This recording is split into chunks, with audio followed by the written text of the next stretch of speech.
So I'm here with Jasmine Parent, also known as Jasmine Losing It on social media. Mhm. Jasmine kicked off her health and fitness journey back in 2018 with her partner Jeremy via what so many of us do as a New Year's resolution. But they wanted to do things differently this time, and they decided to focus on feeling really good instead of focusing on a scale. And it was through losing 120 pounds that way that made Jasmine realize that her mental health had to come first. And she wanted to show others how to think the same way.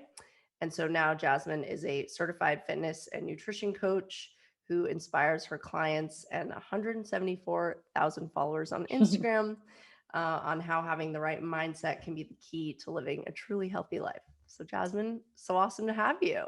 Thank you. I'm so excited to be here. It's super exciting. And I think it's important to note that you've been like a really big partner for us for a long time. And I think you said the other day you've done over 20 games at this point. Yeah, I didn't know that. That was brought to my attention the same time you heard it. I have a game coming at the end of this month with WayBetter, and it will be my 20th game, which is pretty cool. That's so cool. That's a good number to hit. I feel like you need Yeah. like a little badge for the milestone or something. Right? Yeah. I think so. That's awesome. Um, so let's like go all the way back to the beginning. So I think you have an awesome story to tell. And Mhm. so in 2018, tell me about kind of like what made you want to get started on this, fitness journey that you've been in since then with your partner. Yeah. So, I mean, people talk about, the aha moment. And I Mhm. definitely had one, something that really kind of, I think, pushed me over the edge. But it was coming, right? I could feel it. I knew that I was starting to feel uncomfortable in my own body, really more physically than anything. My joints were really starting to hurt, my lower back, my knees, things like that. I had had two pregnancies in 2 years, and they were really physically very taxing on my body because, I got over 300 pounds during each pregnancy. And just from a health standpoint, that was just a lot of weight on my joints. It was a lot. And I was an athlete growing up. I played basketball and different sports when I was younger. I played basketball in university. So being able to really move my body and enjoy running around and doing athletic things was always a big part of my life. And I lost my dad in 2013. And then I stopped playing sports, and it all just kind of really slowly but quickly also started to kind of pack on. So after I had those, had my two pregnancies, we had our daughters, it just really felt physically like I wasn't myself anymore. And I saw a picture of myself at Christmas 2017, a picture that I always take with all of my girlfriends when we can kind of, everyone's home and we all get together, and we always try to get a picture to kind of remember that moment. And once the picture was taken, we always would share it on social media. It was Facebook at the time, and I didn't want to share it. And that was that moment for me, right? That Mhm. I don't want to share this with other people because I don't really recognize myself, and I don't want other people to see me like this. That was the moment. And then I felt guilt and sad because I didn't want to share the picture of my friends, and everyone wanted to see, it was this back and forth with myself mentally. I shared it ultimately because I love my friends and I love that we were together. But Right. that night after that picture was taken, I said to my partner, I said to Jeremy, I said, okay, we need to have a conversation here because I don't want to feel like this. That's not okay for me to feel like this. I want to be physically and mentally feeling better than I do right now. Mm. And was Jeremy like also feeling kind of similarly since you guys did it together, or was he sort of like, I'll join in? So yeah, he had been for sure. And people make the joke that the partner, whenever one partner is pregnant, the other partner is too, or they kind of adopt the same habits. So we were eating quite freely, and in that, we were, new relationship in the beginning, and then we got pregnant quite quickly, and then so all of that combined, that love, that new baby, all of that stuff, just comfort. And we're eating and kind of had turned to food as something that we were just using as almost celebration, and that that myth of eating for two. I really kind of adopted that and just went with it. So he was at his absolute highest weight as well. And he had a really serious back problems, like had very serious back problems, and had kind of, was sort of getting some treatment with massage and things, but not really, we weren't really kind of coming to the fact and just saying to ourselves, probably would help if you lost a little weight. So he was in the same boat. So when I brought it up, he said, okay, good. Yeah, I've been kind of thinking the same thing, but didn't really want to bring it up. So he was all in. He was in just as much as I was, if not more, which is amazing. And he's been so supportive ever since. That's awesome that not that he was also feeling badly with you, but that you guys could like do it together. Yeah. And so what did you start doing? What did you do from there after this moment of like, okay, we need to make a change together? Yeah. So we really decided that we had to approach it differently because him and I together had tried to lose weight before. After our first daughter, same thing. Postpartum was feeling kind of gross, but not, just thought maybe I'd like to lose a few pounds. And he was feeling the same way. So we tried a bunch of different kind of fads and extreme things. And, let's just drink smoothies for this many days and, all those different things that are out there. And it was always about how quickly can we do this, right? How fast can I get to, from point A to point B and hit that goal?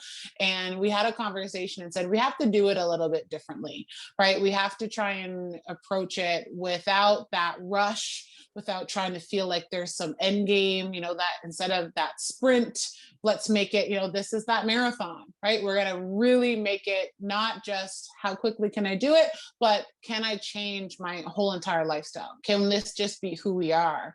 And we said, I remember I said to him one night, I said, why can't that be us, right? Why can't we be fitness people? Why can't we be fit, athletic people, that you see online and people that you think aren't real, right? Right. And we said, why can't that be us? And he said, it can be. And we had that conversation and we got what worked for us. We decided to kind of just go cold turkey and, only drink water, get rid of all the sugary drinks in the house, get rid of all the kind of prepackaged things that we knew were loaded with sugar. And that would be tempting for us in the beginning. We didn't want to cut it out fully, but we knew that starting out, we want to kind of give ourselves a little bit of a fighting chance and not tempt ourselves with it.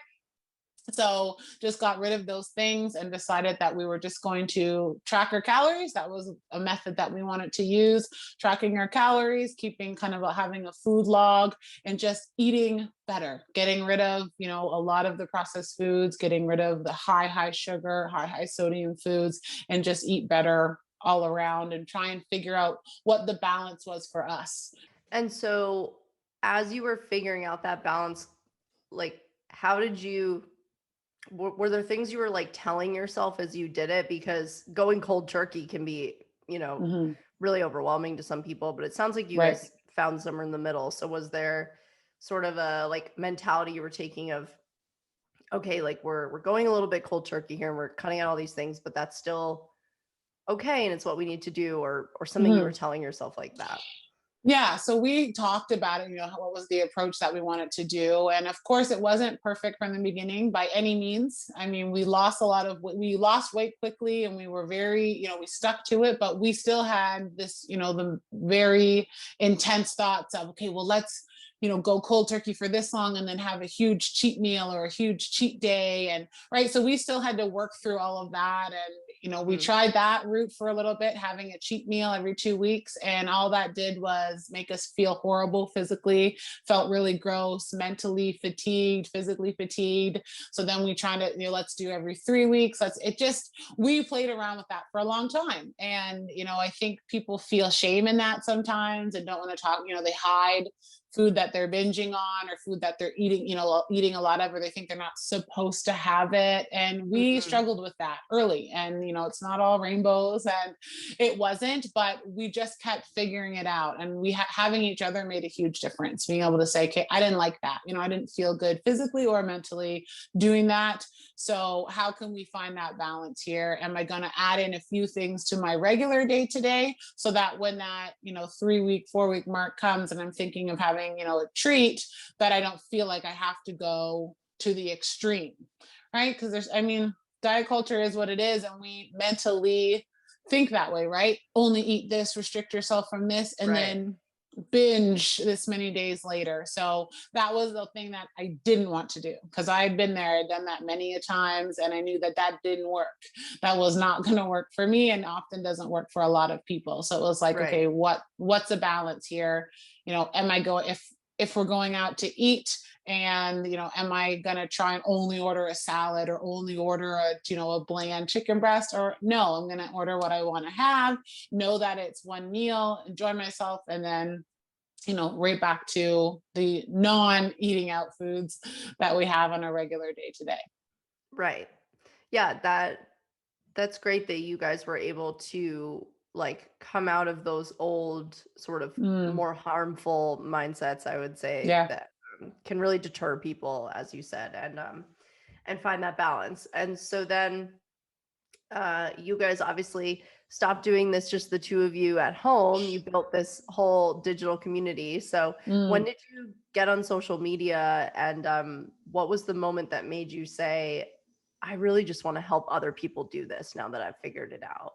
Yeah. So I had been sharing pictures of myself on my private Facebook, like on my regular Facebook with friends and family. And then I had a picture of mine just went viral online, a little bit viral. And it was just a before and after of a few different months, of a side by side in the same outfit, right? Those, before and after transformation photos that people share.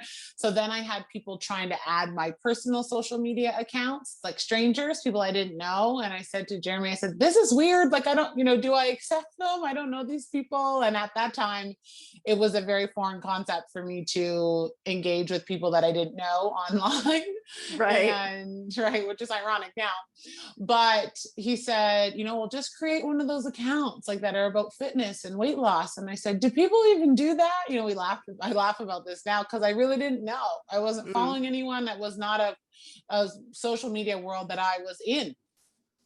I just didn't know. And he said, yeah, I think people still do that. And I said, okay. So we literally just sat there, and I said, what's a name I could do? And we are like, Jasmine, cut it, Jasmine. And we said these different things. And then we're like, Jasmine losing it. And he's like, I guess. And it was so like, let's just do it. So I created it. And then I instructed people on my personal social media. I said, you can follow me on this account. I'll be documenting my journey here. And I thought it would just be a cool place to share and to have all of that stuff there. And I really went into it thinking, this can be like a diary, like in just, a blog of my journey. And if people want to follow along, cool. I didn't really have any expectations, and it just right. continued to grow. And people were so nice and supportive, and it just really has grown like that. And I've just always treated it as my own personal diary and a way to just share and talk about my day. And that's kind of still what it is to this day. But I've, taken the leap, and, a couple of years ago left my 9 to 5 job as a social worker, and now get to do a different form of social work. And that's how I look at it. It's still, being able to help others, support others, provide them with the tools that they need to go on, and do things on their own. Right. Yeah, and I think that because you do treat it as your sort of diary still, and you're just really honest, and you're very you, and you are very open about the things that you've like overcome and struggled with and accomplished Mm. throughout this whole journey. And so I think there's definitely a reason that people are drawn to you Yeah. in that sense, and that you've like fostered this little community for yourself, and been able Yeah. to make a business out of it too, which is Yeah. pretty awesome. Amazing. I have a very supportive group. My followers are so supportive, and, a lot of them have watched my kids like start to grow up. That's awesome. And do you work with any like in-person clients as well now, or is it all digital for you? So it's all digital right now. Prior Mhm. to the pandemic, I was doing in person at the gym that we were at the time. I was doing Yeah. some in person boot camps, which were awesome. And then I got pregnant with my third baby. And then also, things started to get shut down. That was about a year Right. ago. So ever since then, it's been all virtual, all online. And it's, I really enjoy it. It's nice. Yeah. Do you see any difference between the two, between in person or digital, or do you think that they each have their sort of like benefits to both and pros and cons to both, or are you like all team digital all the way Yeah. now?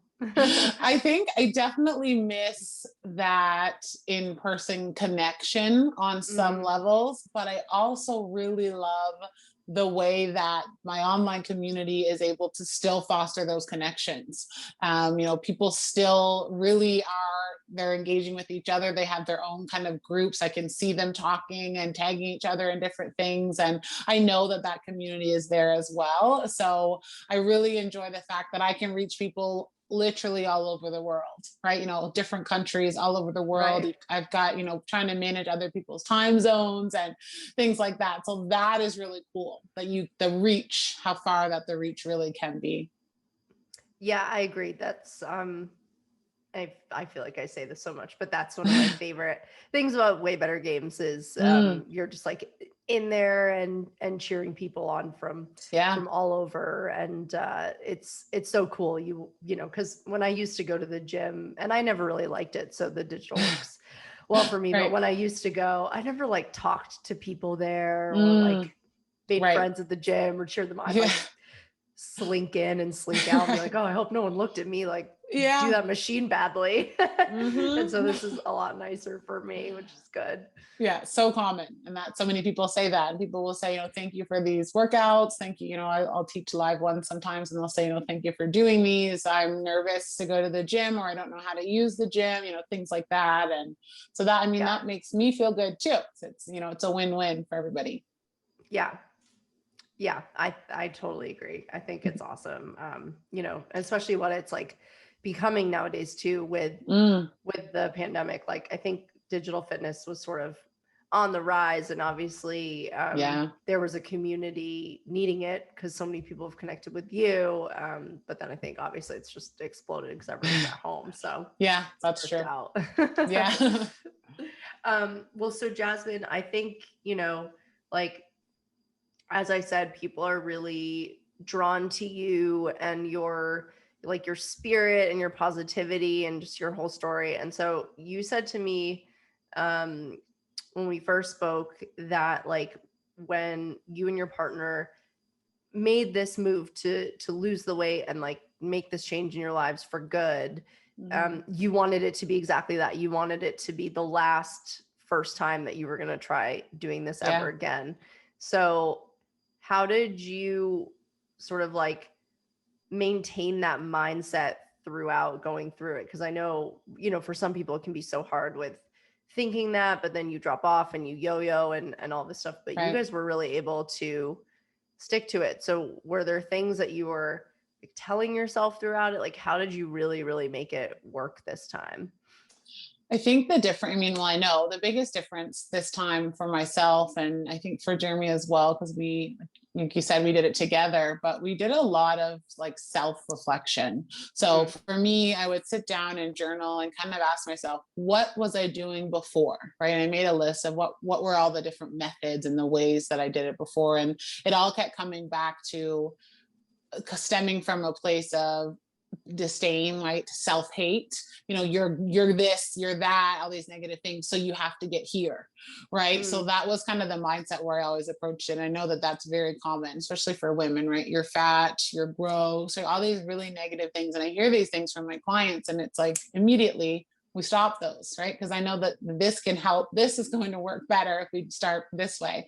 So when you start that way, and what I started to realize was that when you start a journey, any journey that way, it starts with negativity. It's almost you've already set yourself up for failure, right? You're mm, approaching it with all this negativity, and that kind of motivation in the beginning, it might like kind of catapult you forward a little bit, right? You say like, oh, I hate myself, so I have to do these things. So you go really hard for like a week, and then you feel tired, something doesn't work out, whatever it might be, and then you, like you said, you drop off, right? Because that negativity, it doesn't get you very far, right? It fades quite quickly, and negativity just begets more negativity, and then you feel crappy. And then it's just this really bad cycle. So Jeremy and I decided, I said, what if, imagine this, what if I take all of the things that I practice, what I preach as a social worker, and work from a strength-based approach, meaning instead of focusing on the negatives, let's focus on the positive. Let's focus on the good here. What are some things that I'm good at? What are some good things about me? And what is a positive way that we can spin this and reframe the way that we're thinking? So the way that we approached this wasn't anything new for me in terms of what I knew, but it was new to me to apply it to myself. Right. So I was like, let me just practice what I preach. Let's give that a try. Right. So we said, let's do this from a positive standpoint. And I can say, I'm going to change the way I eat. I'm going to change my physical day-to-day routine. I'm going to make these changes because I care about myself, because I know that I am worthy of feeling better, and even if I wasn't quite believing that 100% in the beginning, I just kept telling myself that over and over and over. So on those days when I felt I don't, maybe I want to give up, or maybe I don't want to do this, I continue to remind myself, I'm doing this for me, right? I'm not doing this as a form of punishment, right? I'm not, I have to go do this because I look like this. No, I get to go and do this. I'm choosing to do this because it's going to make me feel better and it's going to help me reach my goals. So that positivity, and, don't get me wrong, we had negative days and days where I would just go buy chips and chocolate bars, right? That's going to happen. But with the positivity, I was always able to kind of regain, refocus, and then having the accountability piece, that was huge. Having Jeremy and having an online community. And I tell all of my clients that engage in something, right? There's so many things, WayBetter, so many different, communities online, anything. If it's just on certain people on social media, following me, engaging in different groups, challenges, programs, anything. It's lots of free or very low cost options to feel like you're part of something. And that's, why I love WayBetter so much, because people feel like they are a part of something, and they are, right? It's a community of like-minded people that have been through that have felt those struggles, that have similar goals, and being able to have all of those kind of that positivity and that accountability and that community, those kind of three pillars, I think are the biggest factor in our success. That's so interesting that you were able to constantly go back to that positive framing all the time, and that's what made it successful for you. I think it's so hard to do that. It must have taken you a lot of practice to nail that down. Yeah. And it's it is hard, and it's what I teach the most to my clients. They'll say one thing negative and I'll say, okay, how can we combat that with a positive, right? Can we kind of almost cancel it out? And like I said, it was something that I did prior to this world, as a social worker. And it was something that I always did with my clients there as well. And I am a very optimistic person. I've always been a very positive person. Glass is half full. I've always lived my life that way. And I think the main reason is because we know that, and I always tell this to my clients, that it's always going to be easy to find things that are going wrong in this world, right? To find negativity in the world, in your day, right? You're always going to remember the thing that you messed up on, or the thing that you did wrong, or whatever, the bad test result, whatever it is, you will remember that. So I always say, why do we have to continue to remind ourselves? You're not going to forget. You will not forget it. So why do we continue to harp on it and try and remind ourselves of it? Let's instead choose the positive things about your day, about what you did. Even if something went wrong, what did you learn from it?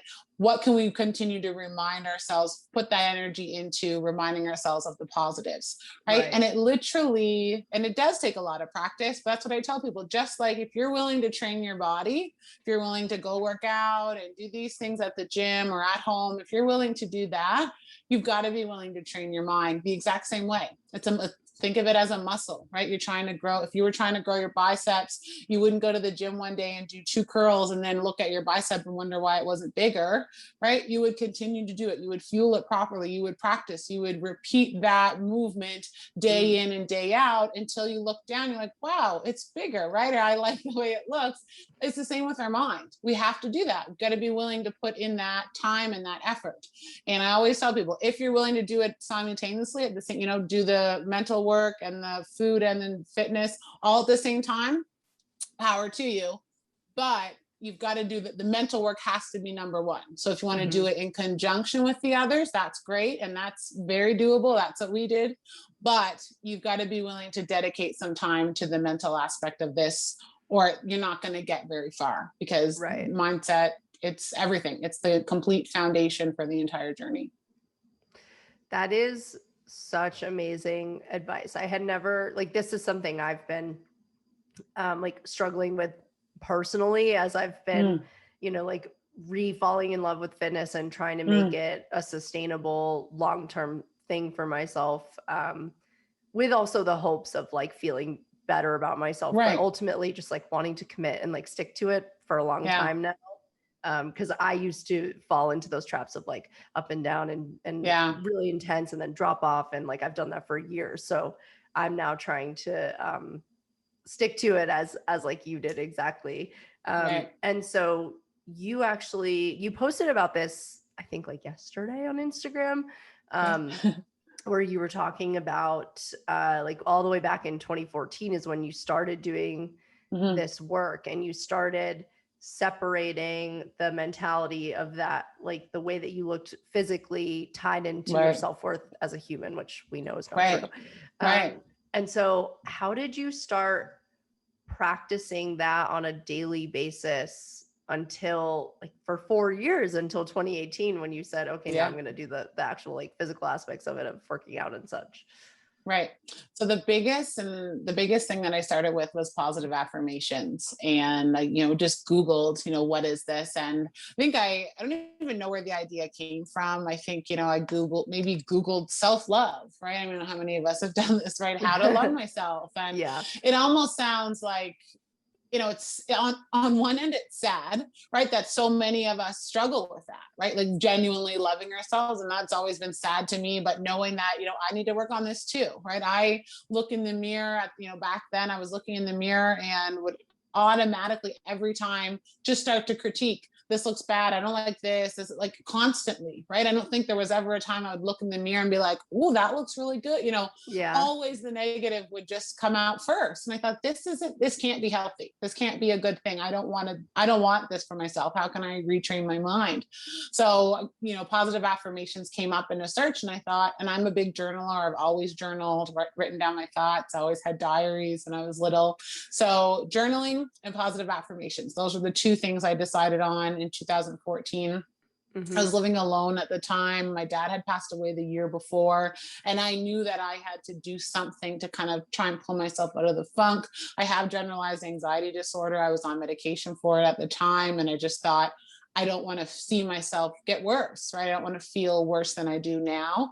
So I wrote down 3 positive affirmations, and I just started repeating them to myself every morning, 5-10 times in the mirror. At first, it felt really ridiculous. I felt so silly. And I remember thinking, nothing bad can come of this, right? What's the worst that can happen? I lived alone, so I felt safe, like me and my cats, right? So, and I just would get up and I would look in the mirror and I would just repeat, you are beautiful, you are strong, and you are capable. Those are my 3 positive affirmations that I started with. And I would just say them over and over. And in the beginning, I wasn't fully on board with all of them. Maybe I didn't fully believe them, but every day, and I tell people this, it happens very quickly. You will start to believe them.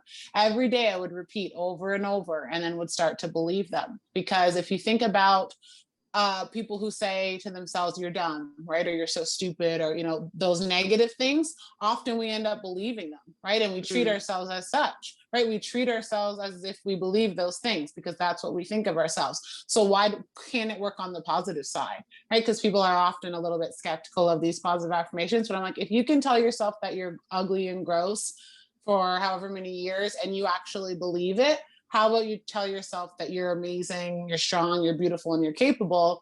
And let's just see if you start to believe that. How about we try that instead? And that was Right. my mindset. It was like, why can't this work? Right? Why not? I'm going to try it. There's nothing, there's no downfall here. Nothing bad's going to come from this. And that's how I started, and journaling how I was feeling and how I was thinking, and always writing down things that went well. What did I do well today? What did I do well? And just constant positive. It was almost like throwing positivity, shoving it down my throat because I said, what's the worst thing that can happen here? Yeah, that's so true. I mean, nothing bad can come from you just standing Yeah, in front of your mirror, saying a couple sentences to yourself every day. Like, what's the right. worst you're like, oh, I wish You I had feel that silly. one That's minute it. back. Right. Yeah. Yeah, exactly. It's It's like, like I'm no going to be big deal. brushing my teeth anyway. Let's go for it. Yeah. Right, right. Oh, that's awesome. And so do you still like journal and say these things to yourself every day now? Yep. Every morning. I don't do it as like conscious, like I have to look in the mirror, make eye contact with myself and say them out loud. But every single morning when I wake up, I write down thoughts in my phone, and it's just can be, and that's why I tell people it doesn't have, you don't have to be one of those like a blogger, right? So your hands like cramped up, just some thoughts, right? I'm grateful for this. Today's going to be a great day. Just I have a little note, a notepad in my phone that I've had for years, and I just continue to add to it. And some days even I'll just open it and read a couple things that I've written on previous days. And then I'll sit on the edge of my bed. I'll say a couple things, you are capable. Today's going to be a great day. You are worthy of joy, and get up and start the day. It honestly makes such a difference. And I sometimes feel like I've, discovered some secret, because it's so powerful, and it really can be powerful in your life. And I know that based on people that I've worked with and shared this with, and that they're doing it now. And tell me all the time that it's completely changed their outlook, right? Even weeks later, and they're feeling completely different about who they are as a person. So it's pretty powerful. I'm definitely gonna have to start practicing doing this. Yeah. I know me. I know I'll feel so silly at first, but I'm sure, as you Yeah. said, it's like second nature once you keep Yeah, doing it. exactly. Mm-hmm. And It so is really is. that like the number one thing, like when clients come to you for Mhm. coaching for whatever it is this sort of the very first number one thing that you always have them do? You're like, take these 3 sentences, write them down, and say this every day. So the very first thing that I get my clients to do when I work with them on a group setting is to tell me what their goals are. Right. And I always ask them, what are your goals? And 99.9% of the time, we get those goals smaller, and that was something that was for me, right? I never said I'm going to lose 120 pounds in less than a year. To me, that sounds crazy. Like, it sounds like that's a lot. I understand that when I hear that, even now, I think like, wow, that's a huge, but that was never the goal. I never even thought that big. And I think if I had set that goal in the beginning, I probably would have gotten overwhelmed, and that would have been setting myself up for failure, right? I didn't really have a goal weight. I just said, I'm just going to do this and we'll see where it goes. I'd like to get in this range, but I'm not putting a timeline on it. Never did. And that's what I get my clients to do. And I tell me, what's your goal? Or I ask them what their goal is. They'll tell me what it is, and we make it smaller. So we say, if your goal is to lose 100 pounds by a certain date, we take away that date, and I'll say, okay, so you want to lose 10 pounds 10 times. So we're going to say, your goal is to lose 10 pounds. And then when we talk again, you can say you want to lose 10 pounds 9 times, and we'll work it down that way, instead of this huge mountain, right? Because that's what everyone starts with. They're like, that's it. New Year's Day, I'm getting rid of this, this, and this. I'm going to lose 100 pounds this year. I'm going to go to the gym every day. It's like, it's just too much. It's Yeah. overwhelming. It's stressful. When you don't achieve it the first week, you feel like you're not on track. Then everything, you feel like you've messed up everything. And then you just throw your hands up, and then you're done. Right. So I always start with kind of changing how people approach their goals. And then we do a letter to self. And that's such a huge, I always tell people, do that. Like, even if you don't want to make changes in your life, it's a really nice thing to do. Sit down and say, dear, write your name, and just see what comes out. Write about how you feel, what changes you'd like to make, how your thought process about who you are as a person, and just kind of see what comes out. And most people are very uncomfortable with it. And most people end up getting very emotional about it, because sometimes when you talk to yourself almost removed. Because I say, write it as if you were maybe going to write to a friend. What are some things you would say? It can be a very kind of taxing, emotionally taxing task, but it's beneficial because often it gets thoughts out that you didn't even realize you had. And then that kind of can lay the groundwork for, okay, where do we want to go with this? The friend piece is so interesting because that's actually something that some of my close friends and I talk about all the time, where, if any of my best friends ever came to me and said, oh, like, I feel bad about myself, or I'm fat, or, I'm like, no, you're beautiful and amazing, and you do. And so we always say to each other, like, be kind to my friend. Like, when you talk about yourself, like, be kind to my friend. And then, and it does make you really emotional though. But it's so true. And that's what I tell people, you say, don't you, there's that quote, that saying that said, if I asked you to name all of the people you love, how long would it take you to name yourself? And I always kind of recite that quote to my clients as well. And then they're like, you're right. It probably never, right? I probably would have, been like, my mom, my dad, all this, my partner, my this, right? But when are you going to list yourself? So I tell them that, I say that, and then I say, when you're writing this letter, write this letter to someone you love, right? To you, all of your ins and outs, everything that you've experienced, almost like your best, closest friend, all your experiences, how you think, what bothers you, what makes you happy, all of these things. Now write your letter to yourself. So yeah, it can be pretty powerful. That's really amazing advice. And was there a moment, like, for you specifically, when you realized that this was working for you, when you've been like practicing these affirmations and, being mindful of your fitness and nutrition, and you had this moment of like, oh my God, I'm doing it. Like, it feels different this time? I think it was like, probably Jeremy had said, made a comment and said, I think we look different already, right? He was like really happy and surprised, and he's like, we really look different already. He was saying, I barely recognized that first picture. It was only like a 2-month difference. And I went back and I looked, and I said, yeah, you're right. Like, you're completely right. We do look really different already. So being able to see those physical changes, and then the way that I thought about myself, this is the moment, no one's ever asked me this question, actually. I'm glad that you did. But the moment that I saw myself in that kind of that first picture, that last first picture that I took, I didn't look at it and think, ew, I look gross there. Like, I didn't think that. And I remember when I first saw it, I was like, oh my God, I can't believe I'm going to share this online.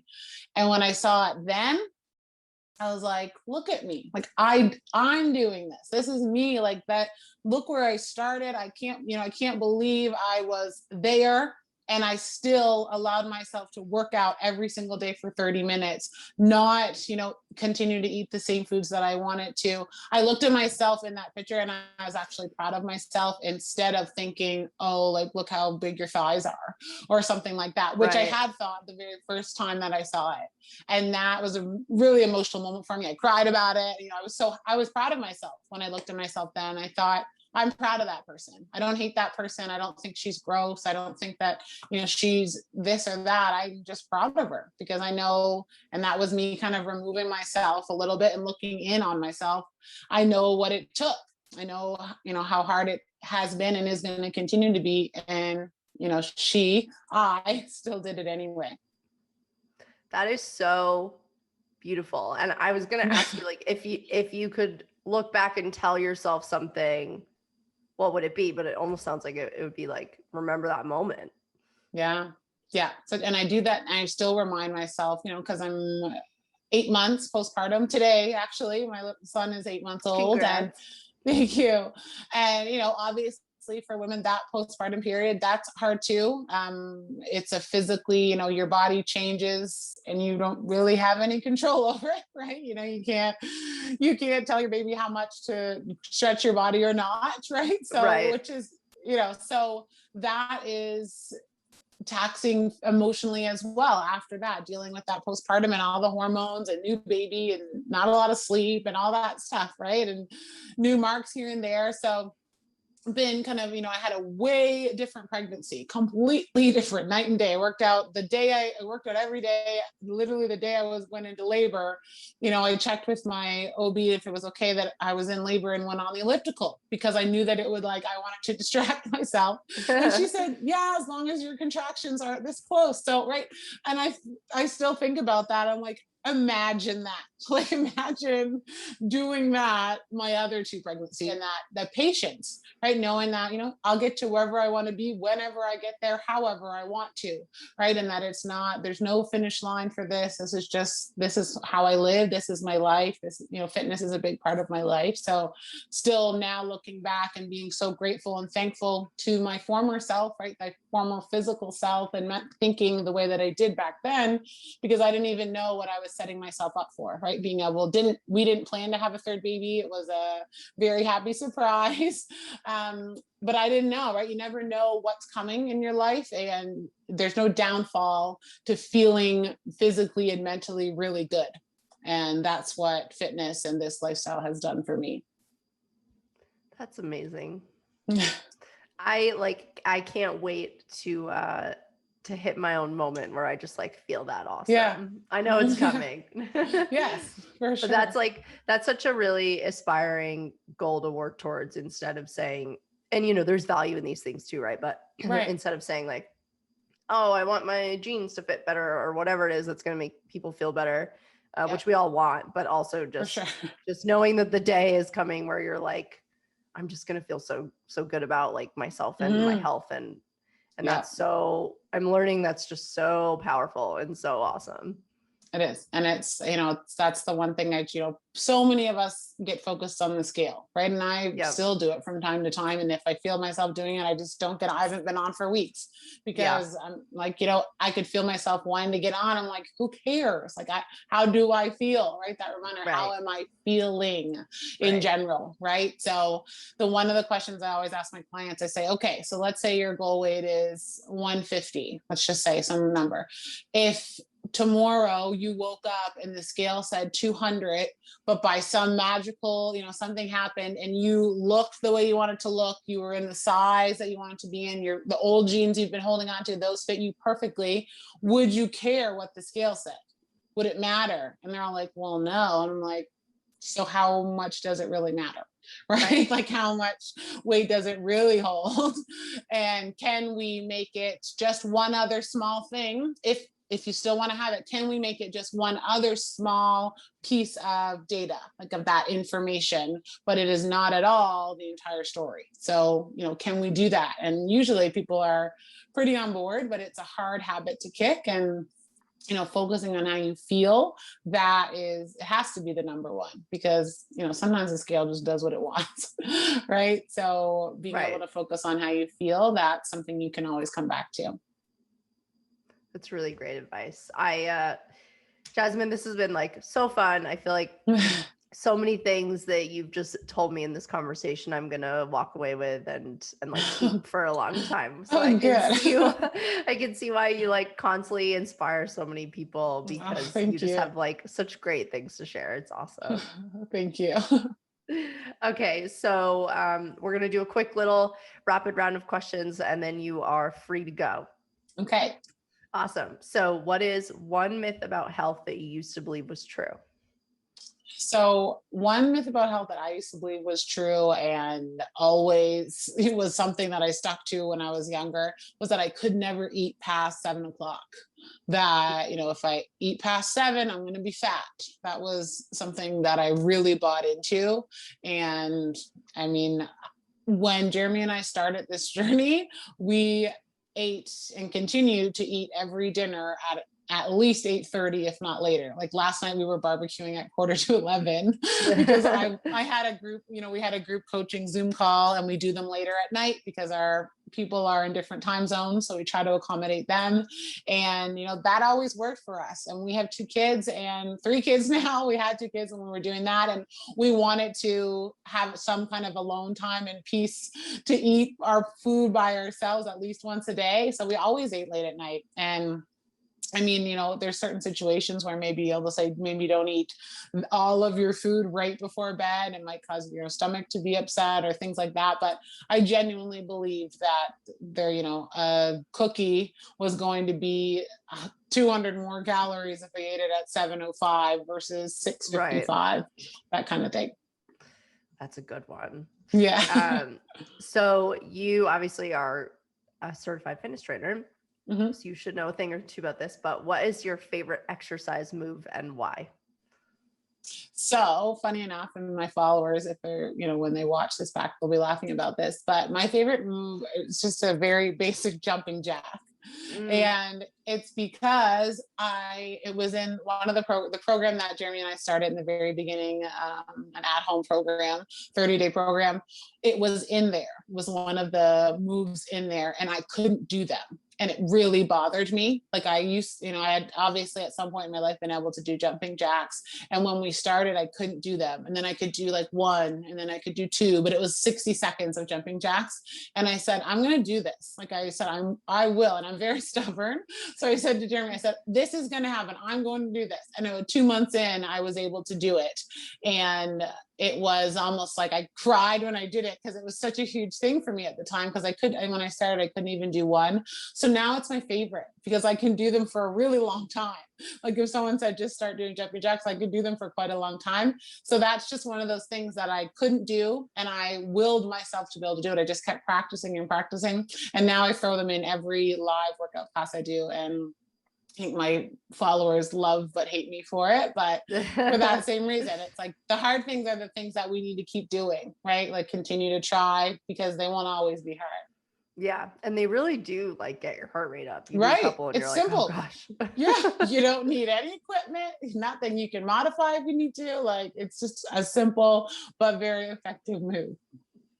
Well, I can't wait to like keep seeing what you guys are up to on Instagram. I'm so inspired by you and Jeremy, and I can't wait to see you in your game coming up. And I'm sure we'll Yes, like see each other in the social feed or something soon. for sure. Thanks so much. Awesome. Thank you, Jasmine.